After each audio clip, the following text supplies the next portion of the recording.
Amar, your educator at EduBiz Academy. Today we are going to start a new lecture series on English language for seated paper 1.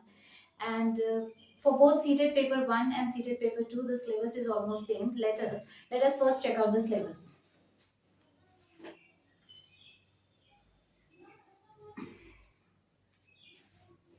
As far as your English language is concerned,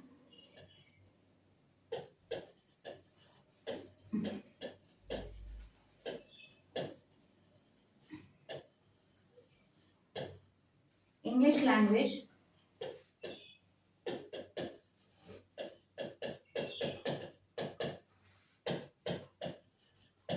seated paper 1 and 2.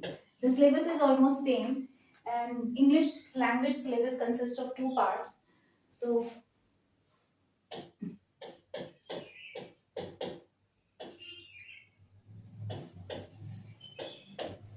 first part is your language comprehension.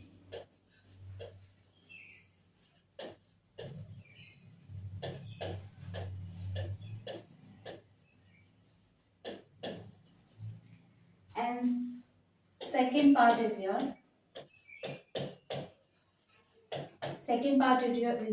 pedagogy of language development.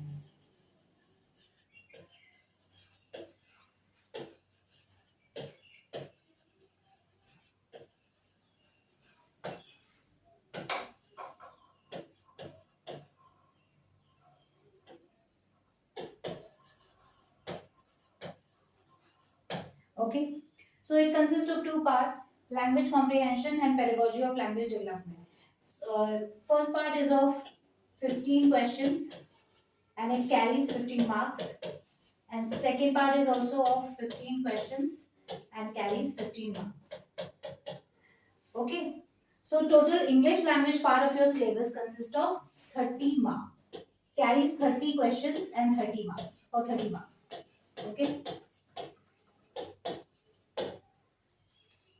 Okay, so as you all know that seated paper 1 is primarily focused on primary stage of student, which is set according to the students of class 1 to 5, and your paper 2 is set according to the students of students that is of classes 6 to 8. So friends, these two in seated paper 2 the syllabus is almost same, but the difference is that in the second part your difficulty level will increase, your question paper will be set accordingly. Okay, so in today's class we will primarily focus on seated paper 1. So here, for to build an understanding of any language grammatical, we need to build up a clear understanding of grammatical portion. So grammar is plays a very important role in building understanding of any language, whether it is English or Hindi. चाहे आप किसी भी language की आप कोई भी language सीख रहे हैं या पढ़ रहे हैं, तो आपको ग्रामर में जो है आपको मास्टर करना, ग्रामर को अच्छे से समझना बहुत ज़्यादा ज़रूरी है। तो आज हम ग्रामर की ही क्लास लेकर आए हैं आपके लिए, नाउन की। तो we will you all know, हम बचपन से ही पढ़ते आ रहे हैं ग्रामर एंड नाउन और पार्ट्स ऑफ स्पीच। तो बस वही है, उसका रिवीजन आज हम पूरा अच्छी तरीके से करेंगे। नाउन क्या है उसके बारे में हम अच्छे से जानेंगे, ताकि हम जो है कंपटीशन के लिए, कंपटीशन में आने वाले सवालों को आसानी से हल कर सकें। तो ये जो क्लास इंग्लिश की आज होने वाली है, ये जो क्लास इंग्लिश की आज होने वाली है, ये आपके जो है ना सिर्फ सीटेट के लिए इम्पोर्टेंट है, बल्कि आप कोई भी कंपटीशन का एग्जाम दें, कोई भी एग्जाम आप दें, ऑल टीचिंग एग्जाम्स, आपके सारे टीचिंग एग्जाम, एसएससी, सीजीएल, जिसमें भी आप जो है इंग्लिश आपकी पूछी जाती है, वहां पे आपको ये आपके लिए बहुत ज्यादा हेल्पफुल साबित होगा। Okay, so let us start our class.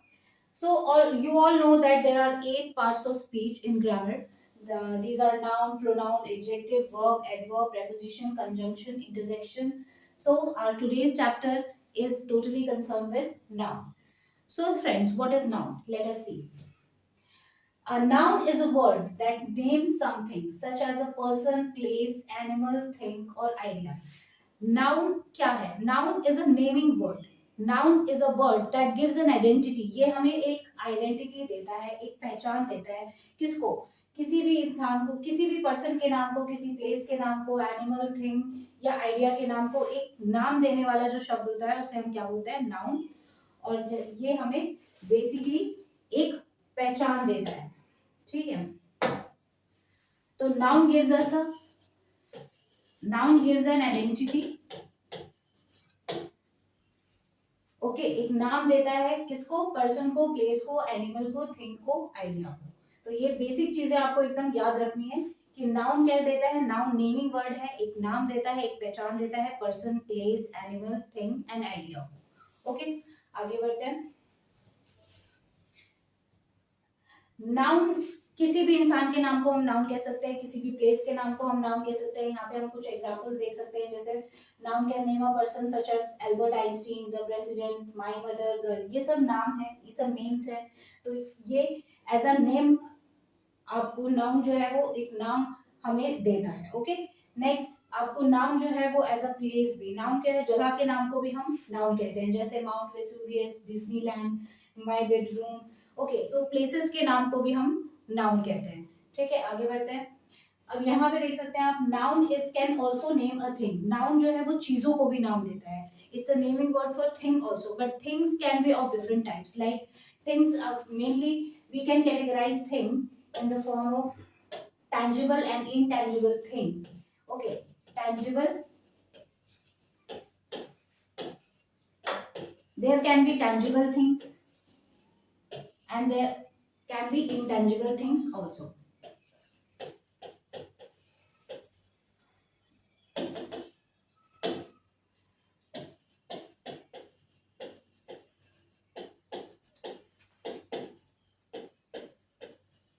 Okay, what are tangible things? Things that we can touch. We can touch and feel also.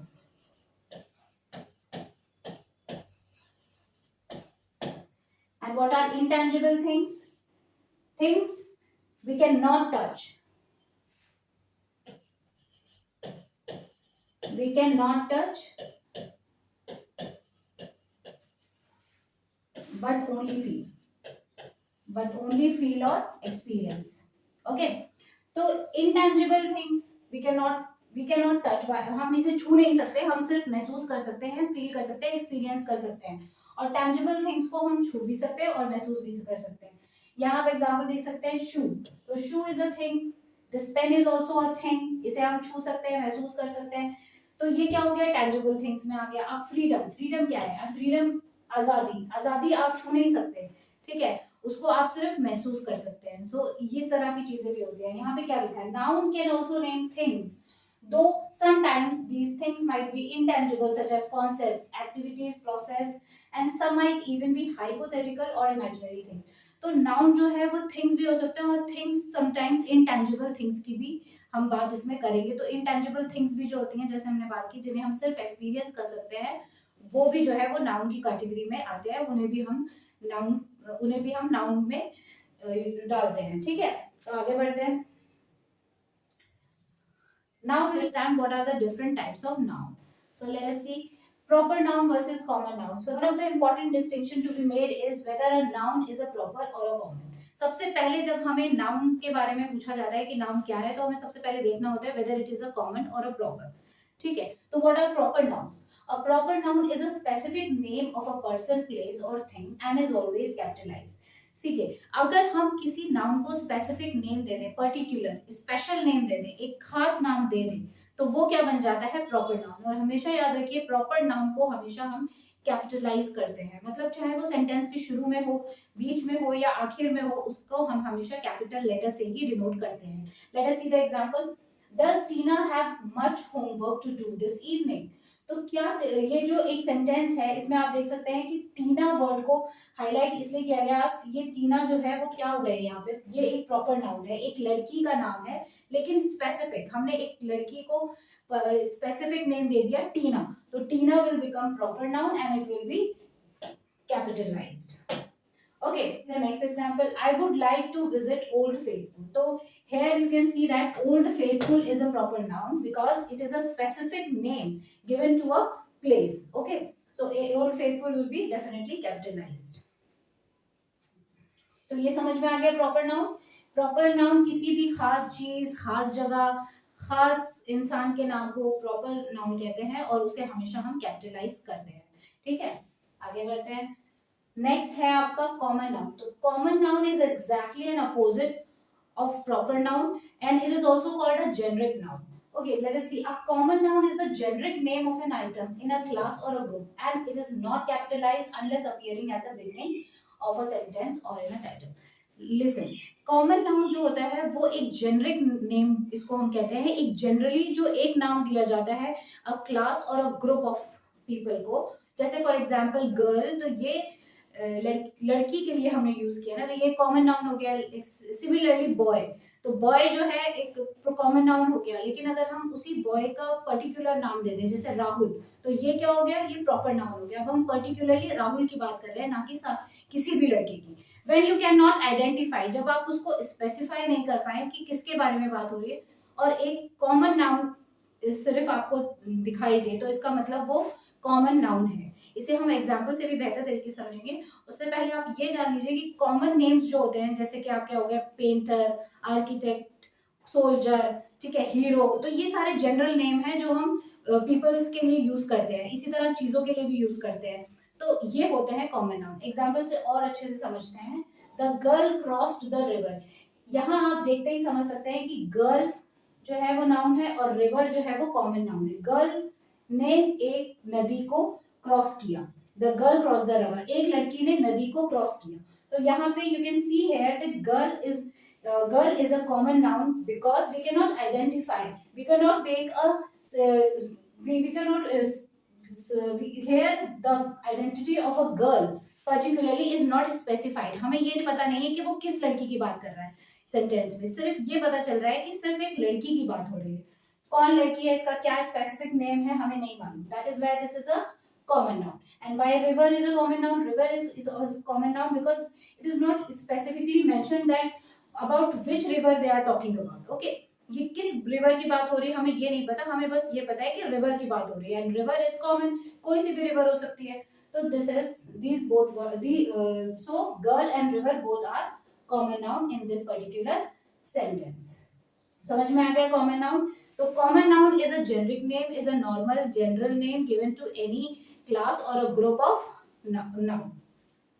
ठीक है, so now up till now what we have understood that what are nouns and what are common noun and what are proper noun. Now these are the three types of common noun.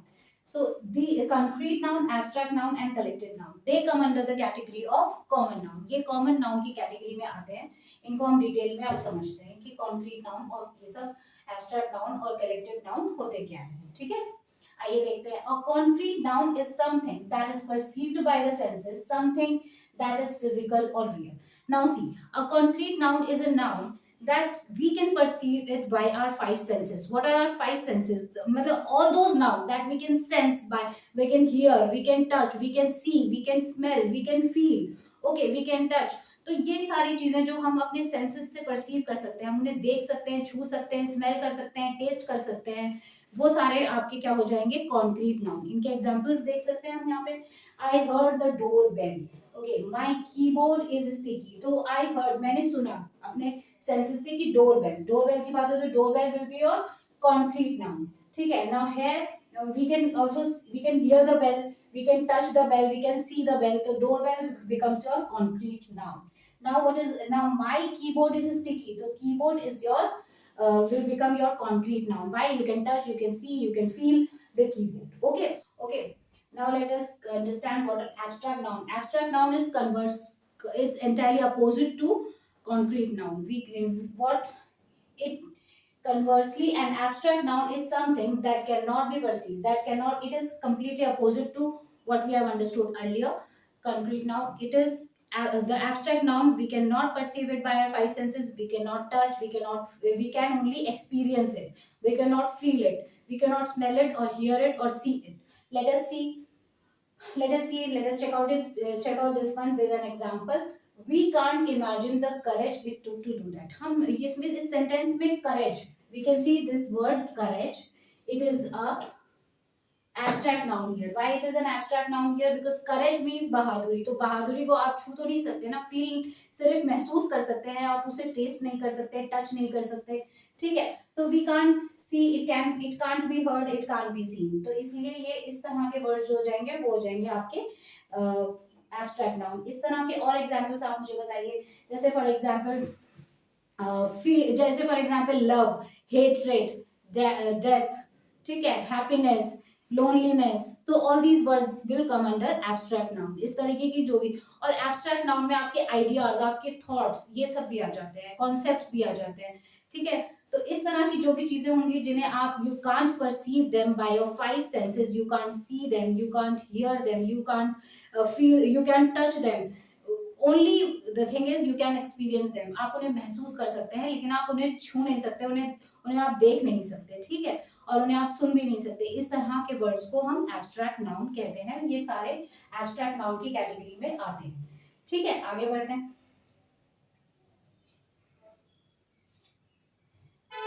Okay, now this is the third type of your common noun, that is called collective noun.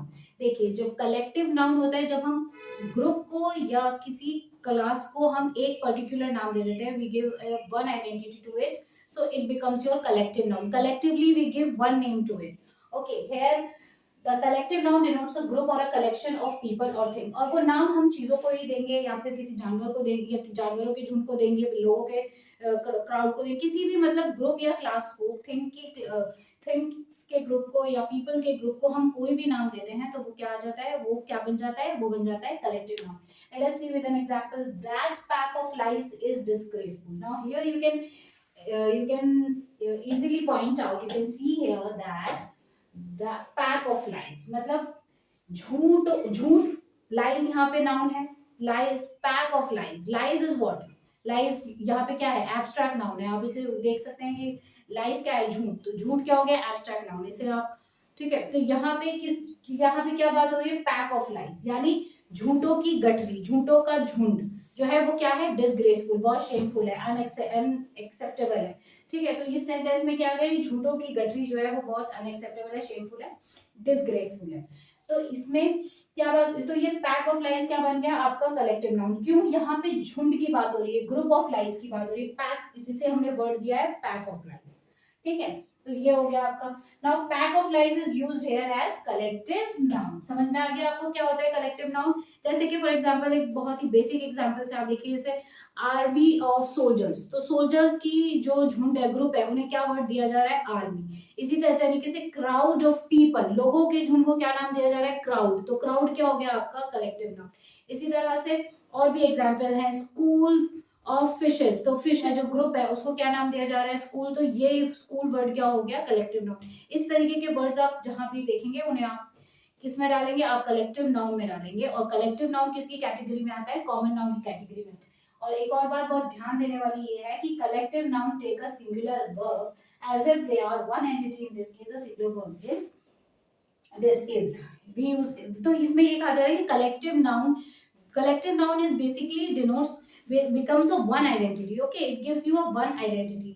जब हम collectively किसी group को एक नाम दे देते हैं तो वो एक आइडेंटिटी बन जाती है, इसलिए we denoted with singular verb. हम हमेशा कौन सा वर्ब यूज करते हैं, उसके साथ सिंगुलर वर्ब यूज करते हैं. एक और एग्जांपल देखते हैं. A pride of lions roamed the savannah. Okay, now here we can easily point out that pride of lion, ये हो गया आपका कलेक्टिव नाउन, ठीक है. और ये अब इसके साथ में मैंने अ वर्ब यूज किया, यानी मैंने सिंगुलर वर्ब यूज किया है अ, ठीक है. तो क्यों यूज किया, because pride of line this becomes one identity, one entity. एक अब ग्रुप के एक एंटिटी बन जाता है और उसके साथ हम हमेशा सिंगुलर वर्ब ही यूज करते हैं कलेक्टिव नाउन के साथ, ठीक है. तो यहाँ पे pride of line becomes your collective noun. Let us move forward. Okay, now let us understand nouns as a subject. Okay, every sentence must have a subject and that subject will always be a noun. So friends, subject जरूरी है sentence के लिए. आप सबको पता है sentence बनाने के लिए, हम जब सेंटेंस बनाते हैं या सेंटेंस के जो पार्ट्स होते हैं वो यही होते हैं. You know that subject consist of your, the sentence consist of your subject, your object, your verb, your adverb, verb. हम इसमें सारे पार्ट्स ऑफ स्पीचेस का इस्तेमाल करते हैं. तो जो सब्जेक्ट होता है वो बहुत मेन पार्ट होता है सेंटेंस का. और उसको हम वो जो है नाउन होता है, क्या होता है, हमेशा नाउन होता है। तो इसको सब्जेक्ट बेसिकली आपका होता है, सब्जेक्ट आपका हो जाता है कर्ता, जिसे हम कहते हैं कर्ता, जो काम करता है, जो सेंटेंस में जो काम करता है, जो कार्य करता है, उसे हम बोलते हैं सब्जेक्ट। ठीक है, तो the subject of a sentence can be person, place, thing, किसी के बारे में भी बात हो सकती है। सेंटेंस में सब्जेक्ट का मतलब है जिस वो सब्जेक्ट वो पार्ट है जिसके बारे में बात हो रही है, या जो कार्य कर रहा है, जो करता है, वो क्या हो गया, वो आपका सब्जेक्ट हो गया। ठीक है, और वो हमेशा नाउन होता है। ठीक है, जैसे फॉर एग्जाम्पल यहाँ पे एक एग्जाम्पल दिया है, मारिया इज हैप्पी। तो यहाँ we can easily see that किसके बारे में बात हो रही है, कौन करता है, कौन काम कर रहा है यहाँ पे, मारिया। तो Maria will become your subject and Maria is happy. Maria is one subject, तो इसलिए यहाँ पे हेल्पिंग वर्ब इज लगा हुआ है, and what she is doing, she is happy. तो यहाँ पे वर्ब जो है वो इज है, और यहाँ पे एक एडजेक्टिव आ गया हैप्पी, वो बहुत खुश है। ठीक है, तो मारिया खुश है, कौन खुश है। आप जब भी कोई आप सेंटेंस में जाने की कोशिश करिए, अब आपको अगर समझ नहीं आ रहा है कि इसमें सब्जेक्ट क्या है, तो आप सवाल पूछिए अपने आप से, सेंटेंस देखकर, कौन काम कर रहा है, ये काम कौन कर रहा है, ये कार्य किसके द्वारा हो रहा है, या फिर उस सेंटेंस में किसके बारे में बात हो रही है। इन सवाल का जब आंसर आपको मिल जाएगा तो वही आपका सब्जेक्ट होगा। ठीक है, द सब्जेक्ट वो पार्ट होता है सेंटेंस का जिसके बारे में बात होती है। सब्जेक्ट करता होता है, जो कार्य करता है, जो काम करता है, वही सब्जेक्ट होता है सेंटेंस का। आपको समझ में आ गया होगा कि सब्जेक्ट क्या होता है। ठीक, okay, now we will understand nouns as a object. तो अब जब सब्जेक्ट हमें पता चल गया कि जो कार्य कर रहा है, जो करता है, या फिर जिसके बारे में बात हो रही है, वो सब्जेक्ट हो गया। अब नाउ व्हाट इज ऑब्जेक्ट। अब वो जो काम कर रहा है, उसका वो किसकी मदद से काम कर रहा है, या उस काम का असर किस पे पड़ रहा है, तो वो पार्ट जो होते हैं सेंटेंस के, वो होते हैं ऑब्जेक्ट। इसको एग्जांपल से और अच्छे से हम लोग समझते हैं। Noun can also be an object of a verb in a sentence. ठीक है, an object can be either a direct object, a noun that receives the action performed by the subject, or an indirect object, a noun that is the recipient of a direct object। बहुत एक example से बहुत आसानी से समझ सकते हैं। Suppose मान लीजिए आई एम अ सब्जेक्ट, तो मेरा जिस काम के ऊपर डायरेक्ट असर पड़ रहा है, यानी मैं जिस काम जिससे डायरेक्टली डील कर रही हूँ, वो मेरा डायरेक्ट ऑब्जेक्ट हो गया। और उस चीज, और मेरे डायरेक्टली जिस ऑब्जेक्ट पे असर पड़ रहा है, उस ऑब्जेक्ट की वजह से कोई दूसरा ऑब्जेक्ट या कोई दूसरी चीज उस पे असर पड़ रहा है, तो वो बन जाएगा आपका इनडायरेक्ट ऑब्जेक्ट। समझ में आएगा? जैसे हम इसको और आसानी से एक एग्जांपल से समझते हैं, जैसे give the books to her. तो यहाँ पे subject, what subject is doing, subject ने कुछ बुक्स दी, और तो उसका डायरेक्ट ऑब्जेक्ट क्या हो गया, books. Books will become your direct object. Okay, तो ये बुक्स भी किसी और को दी जा रही है, यानी उस ऑब्जेक्ट से कोई और भी जो है वो प्रभावित हो रहा है, उस ऑब्जेक्ट से किसी और पर भी कुछ असर पड़ रहा है, या कोई और भी उसकी वजह से उस सेंटेंस में आ रहा है, तो वो बन जाएगा इनडायरेक्ट ऑब्जेक्ट। जैसे यहाँ पे her will become your indirect object. Understood? So इसको ये समझ में आया आपकी? इस सब्जेक्ट का जो जिस पे डायरेक्टली असर पड़ता है, जिस चीज पर, वो बन जाता है डायरेक्ट ऑब्जेक्ट। और जिस पर इनडायरेक्ट असर पड़ता है, यानी उस चीज का असर, जिस ऑब्जेक्ट का असर किसी और पर पड़ जाए, तो वो बन जाता है आपका इनडायरेक्ट ऑब्जेक्ट। ठीक है, इस तरह से समझ लीजिए। जैसे ये सब्जेक्ट है, इसका असर इस ब्लॉक पे पड़ा, इसके काम का असर इस पर पड़ा, तो ये हो गया आपका डायरेक्ट ऑब्जेक्ट। ठीक है, डायरेक्ट ऑब्जेक्ट। अब इसकी वजह से कोई दूसरा भी प्रभावित हो रहा है, सेंटेंस का कोई पार्ट, सेंटेंस का कोई noun. Sentence can have several noun, बहुत सारे नाउन हो सकते हैं सेंटेंस में। तो इसकी वजह से किसी दूसरे पर भी कोई ना कोई प्रभाव पड़ रहा है, या कोई ना कोई काम इस पर भी हो रहा है, तो ये बन जाएगा आपका इनडायरेक्ट ऑब्जेक्ट। अंडरस्टूड? तो यहाँ पे वही हो रहा है, सब्जेक्ट ने कोई बुक्स दी किसी को, और वो बुक्स किसको दी जानी थी, किसी और को। तो यहाँ पे क्या बन गया, books will become your direct object and her will become your indirect object. Okay, समझ में आ गया? अब now we will understand what are countable and uncountable nouns. So from the name itself you can make out that countable nouns are those nouns which can be counted.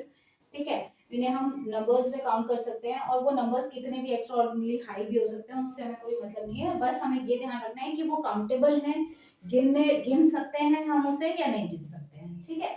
और इनके साथ हमेशा हम क्या लगाते हैं, we put a and the, some, any, few, many, ये सब। जैसे for example here is a cat, cat यहाँ पे क्या है, एक सिंगुलर नाउन, और यहाँ पे फ्यू कैट्स, कुछ मतलब कैट्स कैन बी काउंटेड, तो हेयर आर फ्यू कैट्स, कुछ बिल्लियां हैं, हेयर आर सम कैट्स, कुछ बिल्लियां हैं। तो ये सब वर्ड्स हम कैट्स, कैट या काउंटेबल नाउन के साथ यूज कर सकते हैं। कौन से words, some, any, few, many, ये सारे वर्ड्स, ठीक है।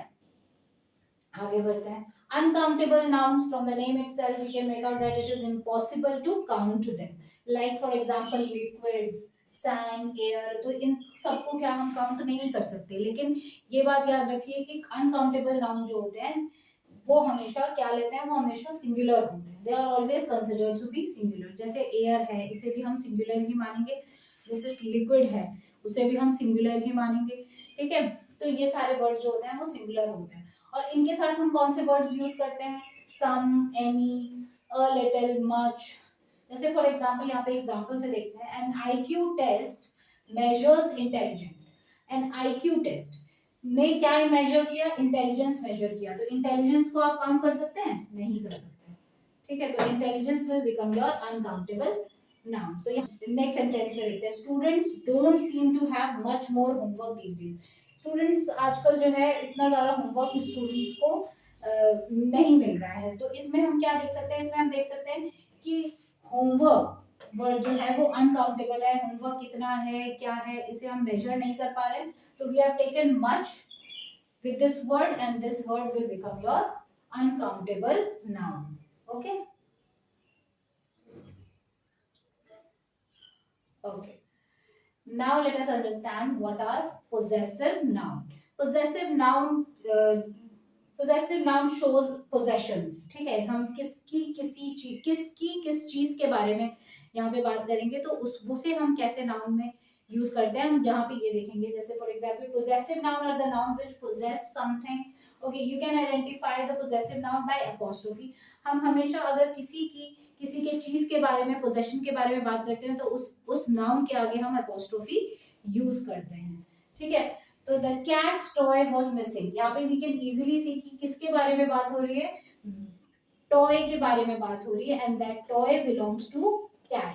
वो टॉय किसका है, कैट का है। तो we have put the apostrophe s with cat, ठीक है। The cat's toy was missing, ठीक है। Now here cat possesses the toy, वो टॉय किसका है, कैट का है। तो इसे हमने कैट वर्ड को हमने अपोस्ट्रोफी एस से डिनोट कर दिया। इसी तरह से next example, I have been invited to the boss house for dinner. तो यहाँ पे किसके घर की बात हो रही है, बॉस के घर की। तो we have denoted the boss with apostrophe s, okay. तो this is your possessive noun. So now let us do some questions regarding this. So here we can see the Brooklyn Bridge was opened in 1883. यहाँ पे जो options दे रखे हैं, इसमें आप यहाँ पे नाउन आपको दिख रहे हैं, दो नाउन दिख रहे हैं। ब्रुकलिन ब्रिज प्रॉपर नाउन है ये, ठीक है। और ब्रिज, ब्रुकलिन ये स्पेसिफिक नेम है ब्रिज का, ठीक है। तो यहाँ एग्जांपल में तो हमें सिर्फ ब्रिज ही नजर आ रहा है नाउन में, तो we will say that the bridge is the noun here. Next, Raj, have you met your new boss? तो यहाँ पे we can see there are more than one noun in the sentence, but in the options we have been given only one noun, so that will be your correct answer. Now next, Priya's parent tried living in the north, but they could not adapt to the cold. So here you can see there are more than one noun in the sentence, but in the options we have been given only one noun, and that is north, so that will become your correct answer.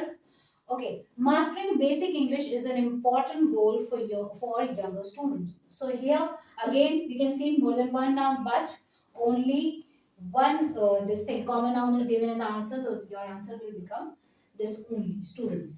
Okay, next is I went to Charleston on vacation last spring. Again, Charleston, yes, Charleston is given in the Charleston is the noun here, and it is also given in the this thing options, so it will become your correct answer. Okay, now here I will end our session of noun today.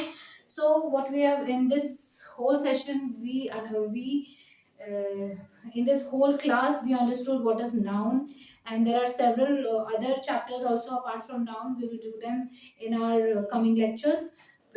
Also, and for the seated especially, I'll come up with a previous year question. We'll also check out the language comprehension part. So one thing I want to make it very clear to you, that why we are doing this grammar portion here in the seated examination.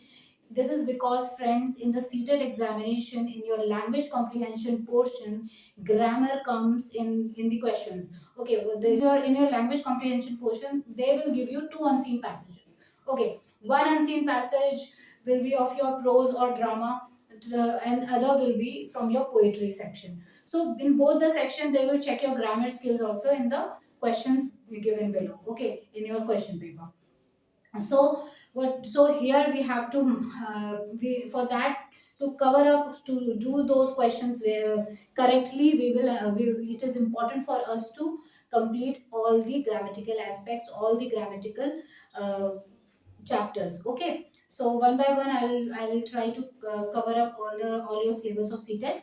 So thank you so much for being with me, and I hope you've understood the chapter noun today. And if there is any question regarding regarding this chapter, you can ask me in the comment box. Okay, and I would be very happy if you will like and subscribe this channel, press the bell icon so that you can get more and more lectures of like this. Thank you so much.